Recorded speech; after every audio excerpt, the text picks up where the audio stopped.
Hi, welcome to another exciting episode of the Andre The Beast Crayton Show. Let me just tell you where we're going today. You've heard of Ancestry.com and all these things where people are trying to find out their heritage. Today, I'm blessed because this young man right here has been doing this for so long and bringing so much attention to people of color to, let me use the word the way it is, educate and get away from what we call miseducation, which has to do with really not understanding who you are as a person, where you came from, and exactly, more importantly, what your purpose is. You know, have always people of color have always had the distinction of not knowing who they are. And that was done for a purpose. But this young man has done his research. He's bringing some clarity to the uneducated, the ones that need education, and clarity to a long lost mystery of our people. Let's welcome to the show the one and only Mr. Rodney Carroll. What's up, big guy? Hey, how's it going, Andre? Thanks for having me. Hey, I'm blessed to have you. Before we get started, Rodney, tell the viewers a little about who you are before we get into this extraordinary journey of self-discovery. Well, my name is Rodney Carroll. I'm from Illinois, Kentucky, Illinois, to be exact. I've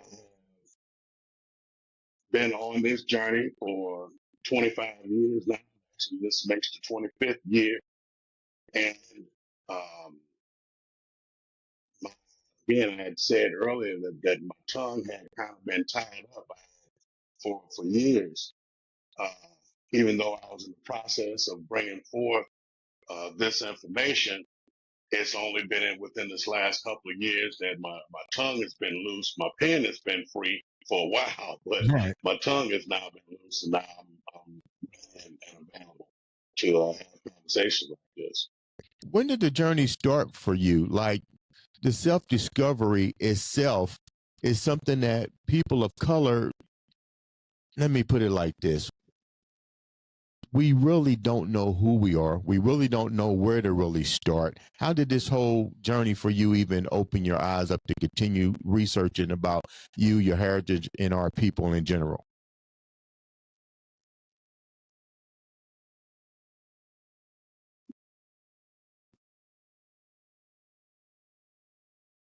Well,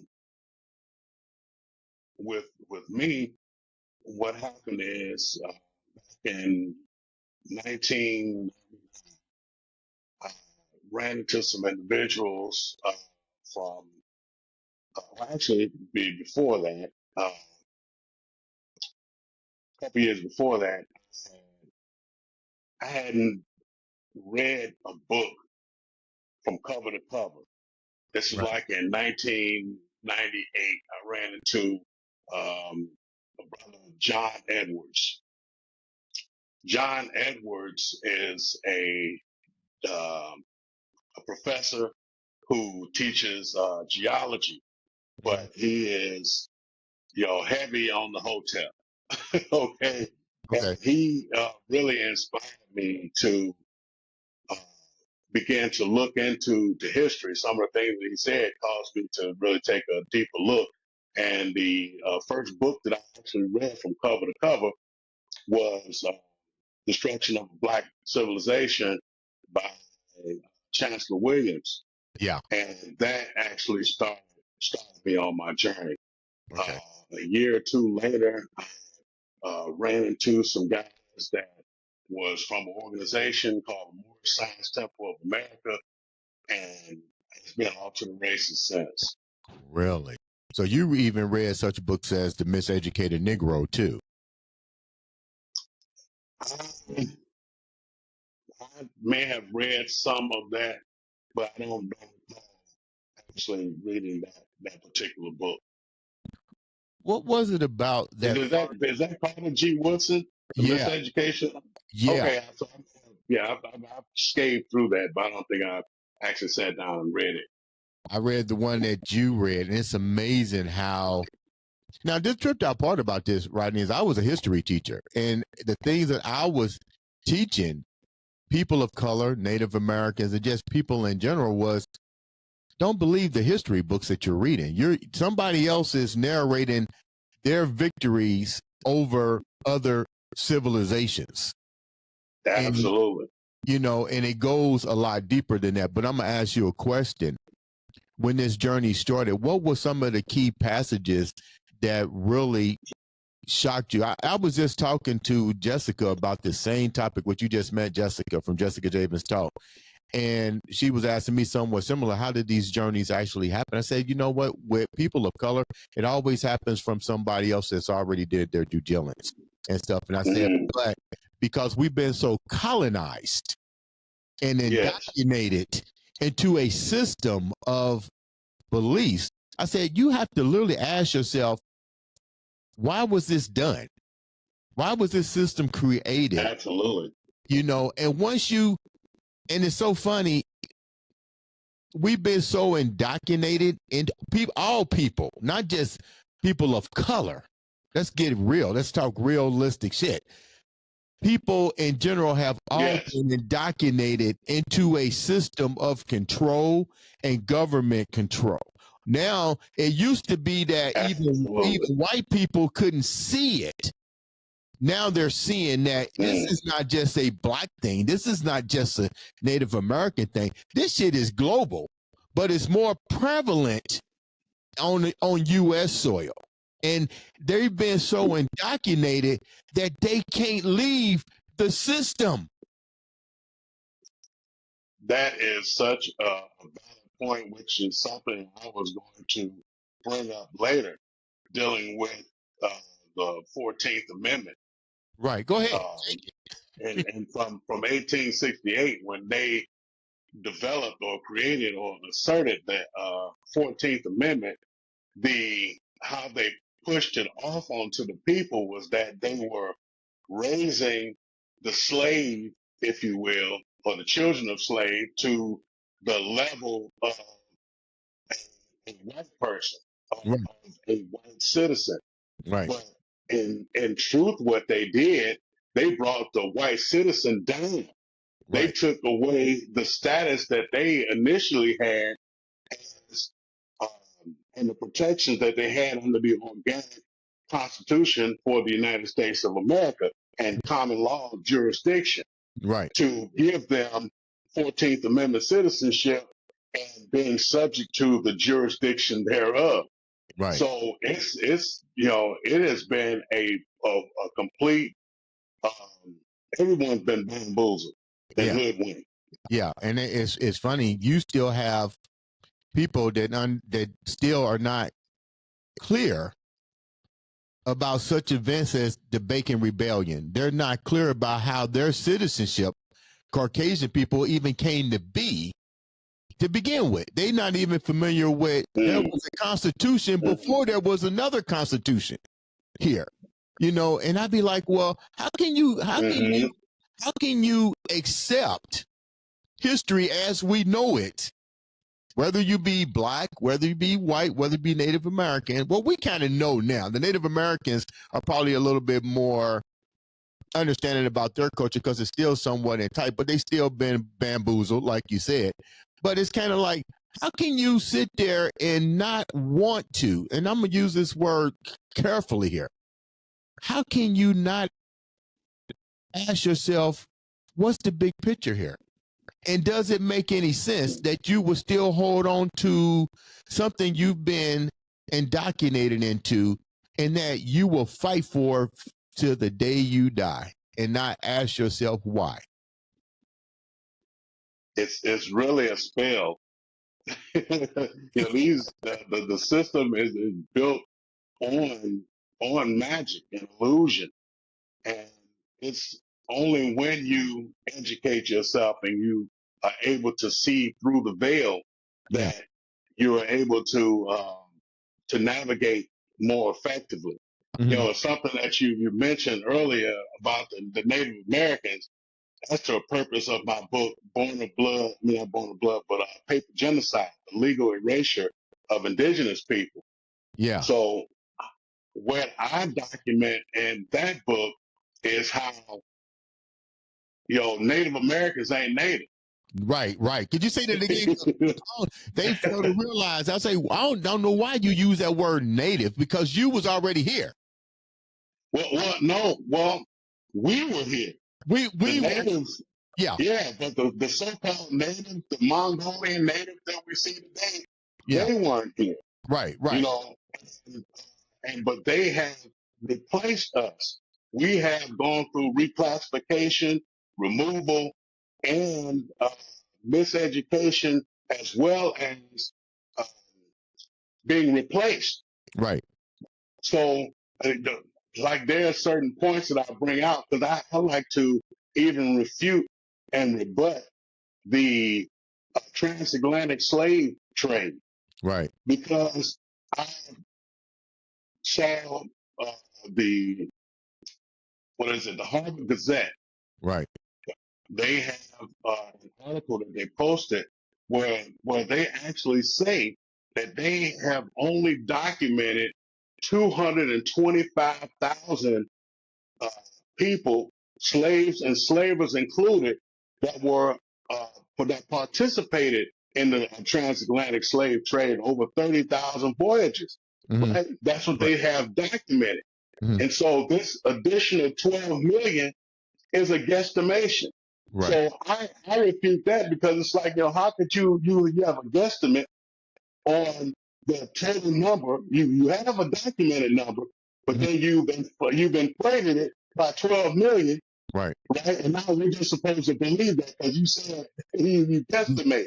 Yeah. But we can go to the Ellis Island and Angel Island and see where you have documented there's 12 million Euro and Asian, as well as Mongolians, having come through those ports. Right. So there is it has been the work of government and those in power to not only disenfranchise, but to take us off of the land, the autochthonous inhabitants. Because if you go to the early explorers and the first-hand sightings, they tell you that the people are like you and me. Yeah. And now we have these Mongolian-looking people, because they aren't really Siberian. Right. That's where they come from. They're Asian. Right. We have these people who have replaced the original indigenous peoples. Mm-hmm. So that's what I document in Paper Genocide, Legal Erasure of Indigenous People. And it's a reason for that. It's because we wouldn't sign over the land. And so they had to find someone else they can identify as us to sign over the land. Because that's the reason why the so-called Native Americans have land allotments today. Because what people do you know of would sign over that land and only be apportioned this little section and never try to fight back for it? Yeah. It doesn't make sense. So historically, it's ridiculous. When you was writing that book, what was the most profound part of that book? When you look at it, you go back and say just exactly what you said, like, how could you do this? And I think you touched on something. You did touch on something. I just don't understand why people can't see the big picture. Well, it's because we've been indoctrinated with this transatlantic slave trade thing, right? And then more importantly, the effectiveness of Jesse Jackson in 1988 calling us African Americans, because that actually cast our view over to another continent. It took us off the land. Yeah, it changed the narrative. Because now, when you don't have identification, you only register to whatever is close to you, and with a public figure like him, now what you just did was magnify something that really wasn't. Let me put it like this: it wasn't true to begin with. You deflect. It wasn't true. Yeah. It wasn't true. Yeah, you deflect. And immediately the government took hold of that. I believe it was all strategic, you know, and because immediately after that, every application had African American on it as a status. Yeah. You know, when that wasn't before 1988. Right. And so, so again, with this transatlantic slave trade and this out of Africa theory, all of these things have been used to point us to another continent so that we don't have claims to the land. Right. And that's the whole issue, is that they don't want us to have claims to the land. But, you know, again, when we're talking about the transatlantic slave trade, the transatlantic slave trade started with the indigenous people of Americas. We were shipped from the like the East Coast and the South, and to Barbados and Bermuda and Jamaica. Mm-hmm. You know, and so this historic documents that dates back to the 15 and 1600s that establishes this. Right. So, and if we look at this, and it's been historically found that there's been millions of indigenous people who were shipped to those lands. And if they were Native American, why is it that we don't see any resemblance of the modern Native American down there in those areas? Yeah. You know, Yeah. so it's all been a farce. We've had people in place who have worked against us that look like us. How has the first book been received from people?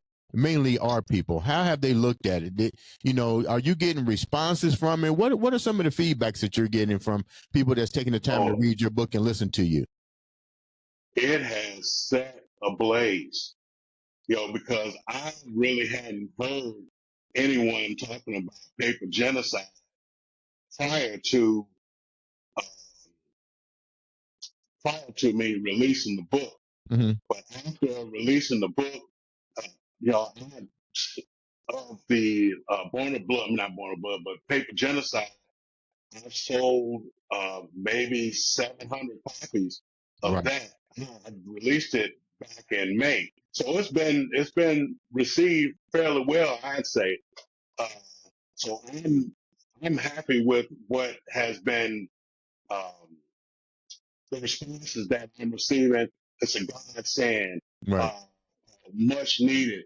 Every school needs to have this within their on the bookshelf.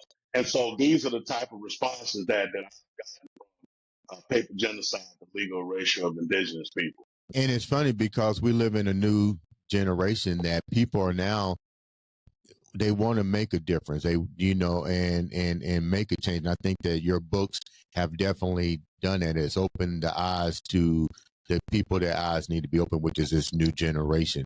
And it's kind of funny because I look at individuals like you, and I was really big on Dr. Umar until the so-called scandal came out. And, you know, with social media, you don't really know what to believe. I'm not bashing the brother by any means, but you remind me of him with your intellect, with your research, with your knowledge. We need more individuals like you. But why do you think people like yourself, and why do you think there's less people that know these things that won't come forward and share their knowledge with the world? Well, you know, initially, it wasn't sexy. It just wasn't attractive. And I can, to a degree, I can appreciate, what I appreciate about Dr. Umar is his ability to fire it off and to give sequence and to articulate. I have to say, I'm enamored with that ability that he has. Yeah. You know, outside of the scandal, I'm not a Pan-Africanist at all, Right. because I don't believe that we came from Africa, that we aren't African at all, I'm that we glad are you the said that Aborigines because so many, inhabitants yeah. of America. I'm glad you said that because so many people is like, this is the first thing they're saying, you already know it. Well, the history books, okay, I don't believe the fucking history books. How can you, we was already here. You can't just, and you know what was Absolutely. so funny? I said this even when I was in elementary school, when I first picked up my first history book. I said, how can Christopher Columbus discover something that's already, when people, it's already been, it's people already here? And it's funny because you would think Yeah. that the same person next to me would have the same mindset, but they'd rather fight and say, well, there was nobody here. How does that make any sense? He discovered something. I'm like, don't get me going. Please don't get me going. But you absolutely hit a great point. Now you got people in Jamaica and Bermuda and Yeah. Turkey, Caicos, all these islands on the outside, but Yeah. on the inside it was these mongoloid looking people. On the Yeah. inside it's the dark skinned people. Yeah. I mean it's just foolishness. And with you mentioning Christopher Columbus, I just want to interject this really quickly, is that Christopher Columbus calling the indigenous people uh, Indians was the first reclassification. Yeah. Those people didn't call themselves Indians. Yeah. They Now sure we did. held on to the title, we're Indian, but that is a European term. A Yeah. lot of terms that have been used, like Creek, that is a European term. Mm. You know, uh, even Seminole, that is a European term. And so that's the reason why, and my daddy told me we were Seminole. I went a step further that we're actually Muskogee. Right.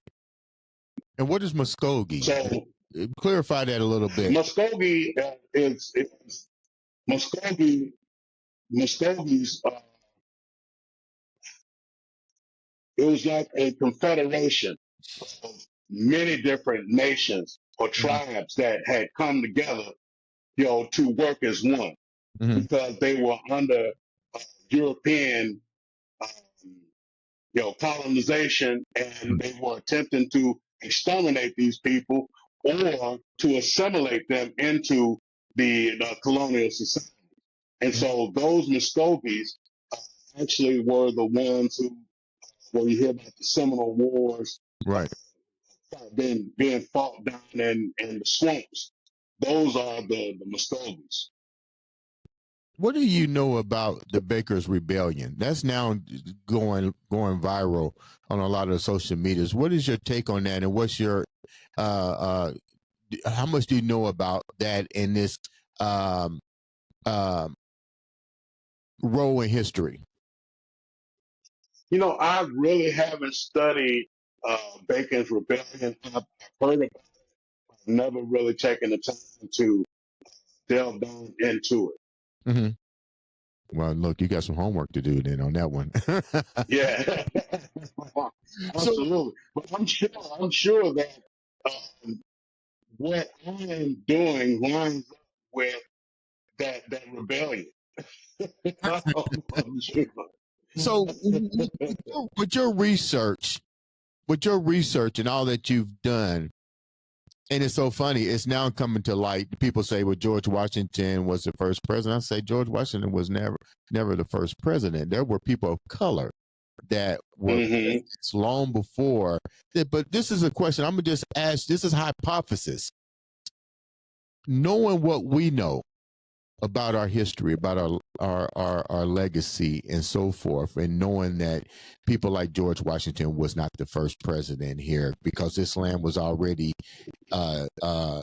structured. When you have places Hmm. like Black Wall Street and so forth, where people don't know that the military came in and eradicated a whole town. Towns in Chicago that were minority operated with businesses and so forth were flooded to get rid of, Yeah. the list can go on. But my question here, Hmm. this is a hypothesis question. Um, with all that you know, why do you think people of color could not hold on to beat the system? What was so what was so powerful with the system that people of color that created cities, banks, institutions? The first automobile was by a black man. First open heart transplant. Why do you think we crumbled? Like, what was so powerful about their system that crippled our system? And this is a hypothesis. Well, I believe trust. We're very trusting and loving people, and we give opportunities where they aren't they shouldn't be given. Mhm. Um, and along with that, these people have the military might. So it's one thing to have development, but you only have the rights that you're able to defend. And so when these people have military might, because if you go back and again, we're looking at the indigenous people, they've been rooted out and replaced, removed, uh, reclassified using military might. Mm. And so I believe that's the reason why once we've been fractured, because even that Black Wall Street came from the Trail of Tears, if you Right. will. Mhm. And so now we have these fragmented communities that have come together and developed, but they still didn't have the military might of those who were, encamped around it. And so when soon as some jealousy sets in, that's all it takes to set things ablaze. Because it's just already been proven time and time again, whenever we've been allowed to participate and hands off, we excel past anyone, Mhm. who they may have had in place to do it.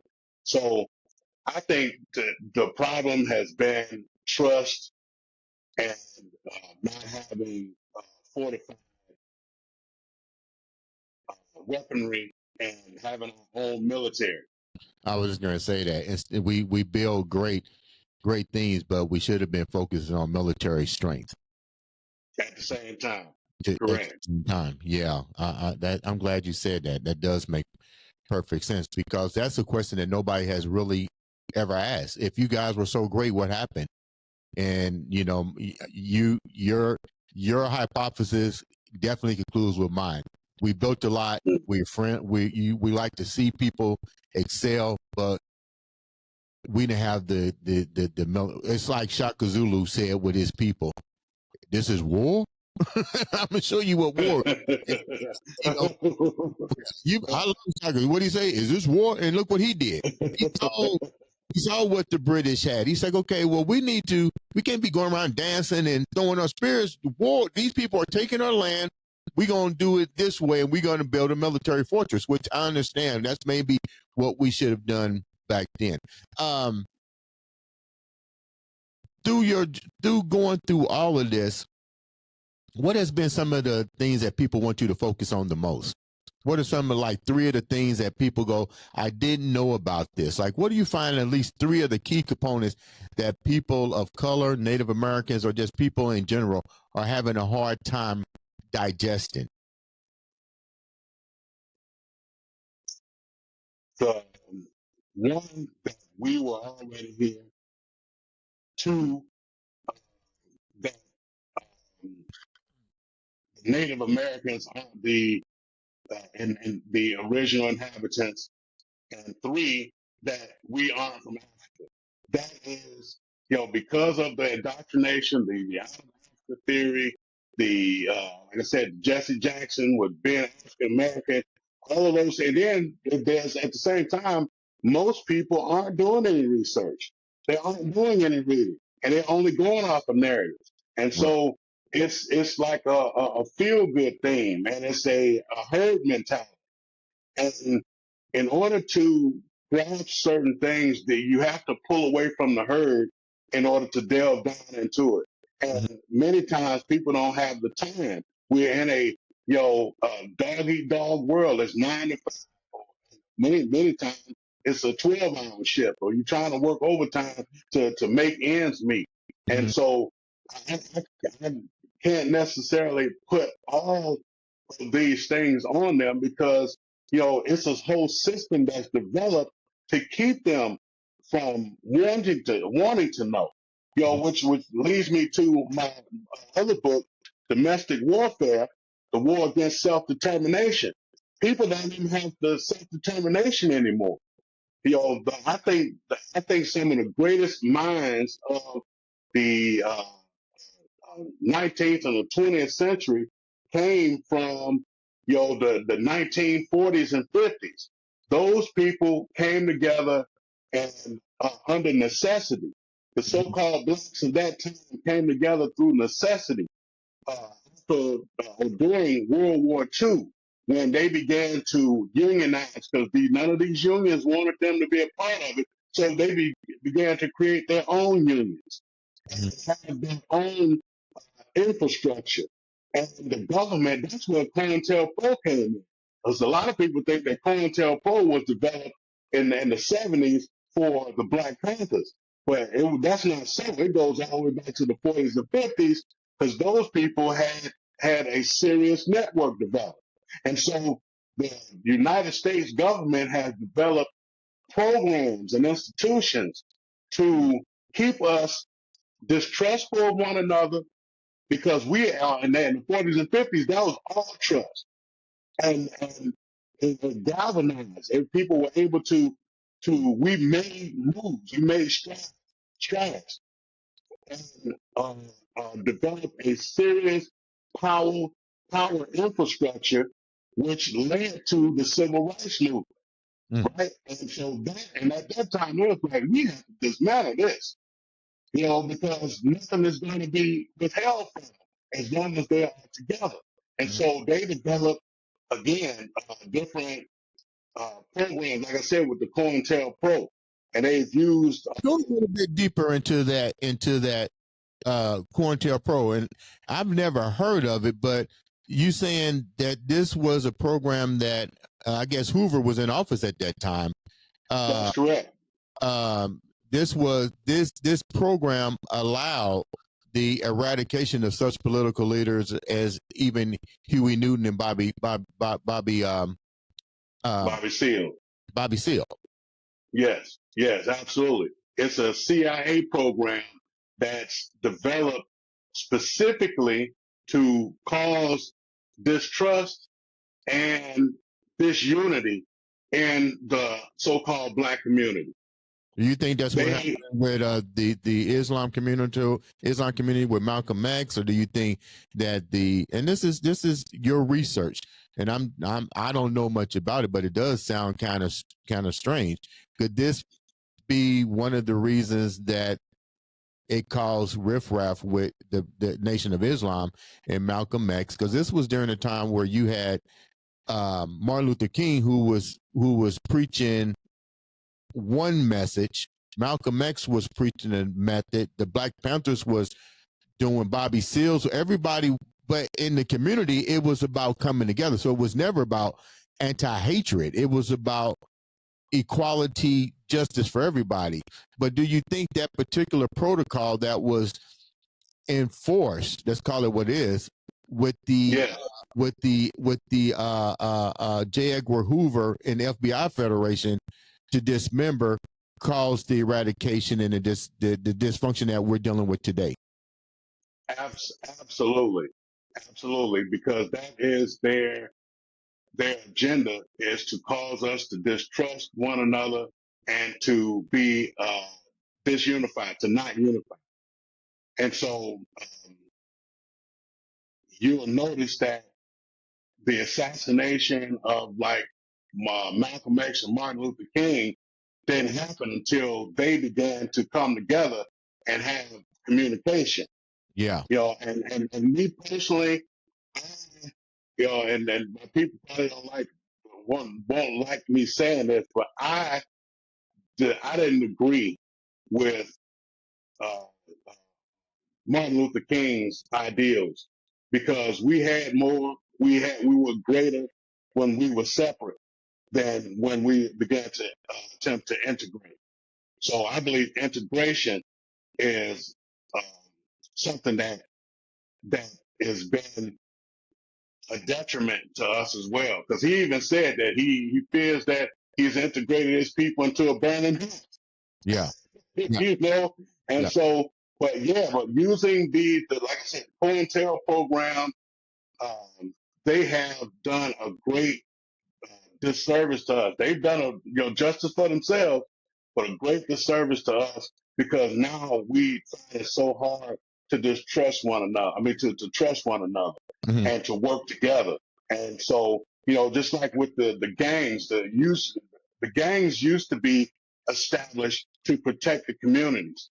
But when they introduced drugs and um, guns, then it became turf wars, and the protection of the community became, non-existent. Yeah. So, so I believe that, through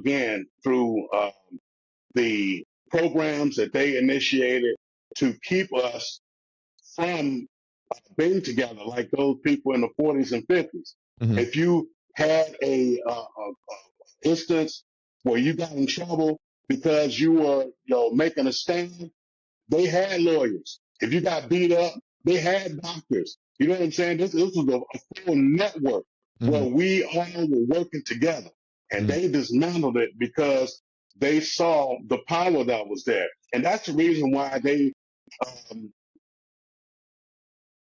they had to figure out how the civil rights movement was being funded, right? But at the time, because of the work of those people in the 40s and 50s, most of those people had good union jobs Right. in those factories. And so what they did through urban renewal, they sent all of the factories overseas. That was the whole purpose of it, Yeah. was to get rid of the power structure. Yeah. Because it wasn't just, yeah, individuals were funding it because they had the money, Right. and see, that's the reason why we see these deserts in these cities now with all these broken down um, factories, Right. because they shipped all the jobs overseas to take the money out of the hands of the people. And not only that, there were, uh, along with that, they took the man out of the household. So it was all about breaking down the family unit, because the family unit was the true power structure in our community. Hey, Rodney, Okay. is somebody calling you on the phone because your phone just went black? There we go. It was, something on the app saying about the hand gesture. So, like I was moving too much, apparently. Um, Yeah. But like I was saying, though, once they attacked the family, because the family unit was our strongest asset, and we had jobs that had been established through those people who worked in the 40s and 50s to establish the union wages for us and to get us into those factory positions. And once they saw that that money was being used to propel us, and we had this unity, they had to tear it down. That's when they shipped the jobs out of the community, began to offer the women money to get the man out of the household through welfare, because now he can't, he's a no good man because he don't have a job. this The this one that they shipped overseas. this is the deadbeat father. This is how the deadbeat father came into existence. Absolutely, Yeah. absolutely. Mm. So this is it's all been systematic. Looking at where we're at today, and thank you so much for taking time out to come and educate us. How does that affect us today? How does that affect us today? We're getting older. I'm getting older. Yeah, people today, I don't even know if they really care, but I've always told people you have to understand your history in order to develop. It don't mean that you got to hate history. What it means is you need to understand it so the same mistakes don't have a tendency to repeat themselves. Because all you need is one idiot to go out and say something and just like that guy that just died, that Kirk, whatever his name is, okay, he had a freedom of speech, but it didn't mean that he deserved to die. You know what I'm saying?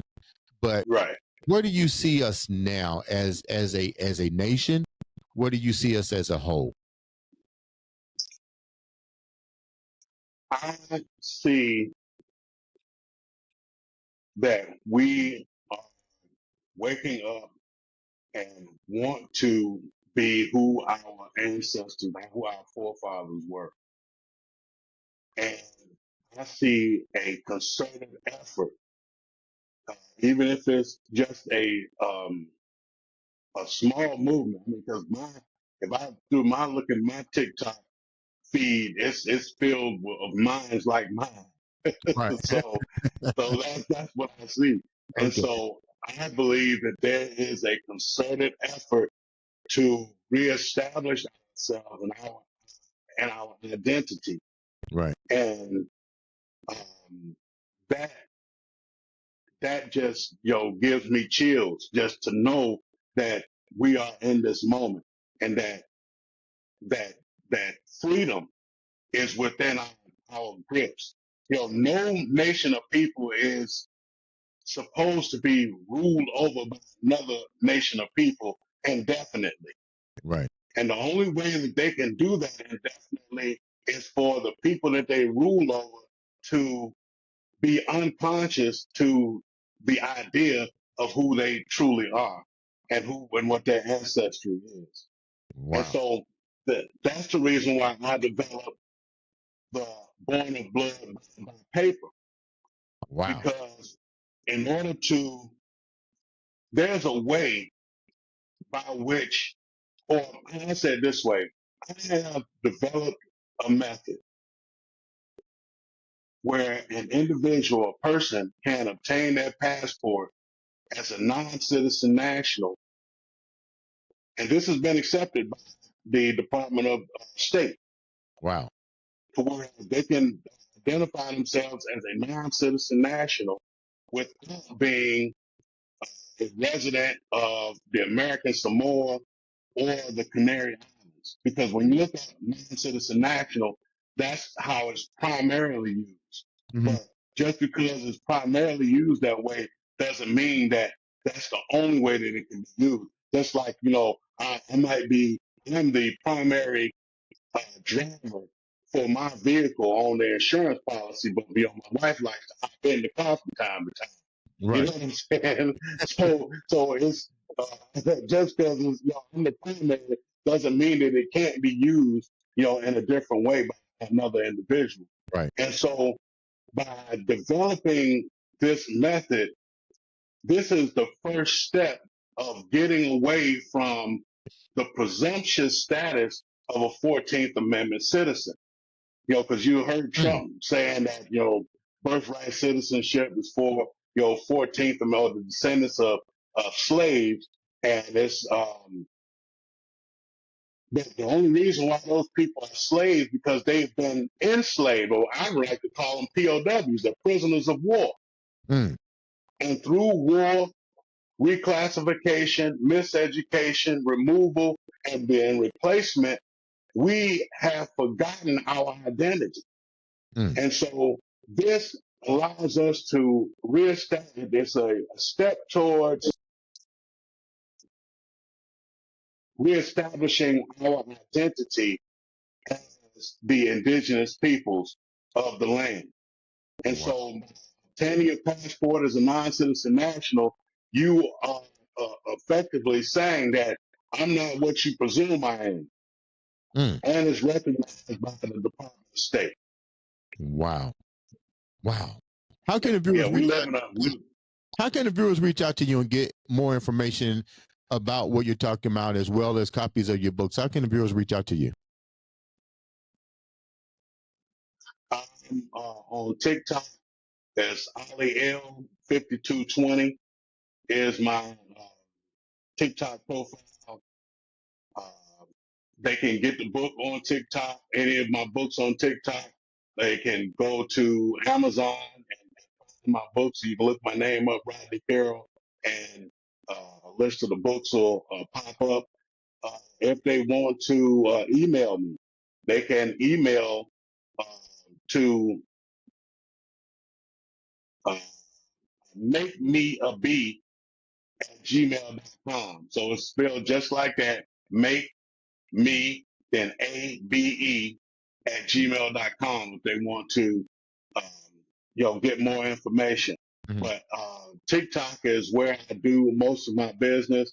I haven't had the same success on Facebook, and really because I've had been shadow banned, and I couldn't really get anything off the ground. I had several different accounts, and one way I tell you this to tell you this story. One way I knew that I was really shadow banned, I had found out that you can do, I think it's called Reels or something like that Yeah. on Facebook. I had never done any Reels.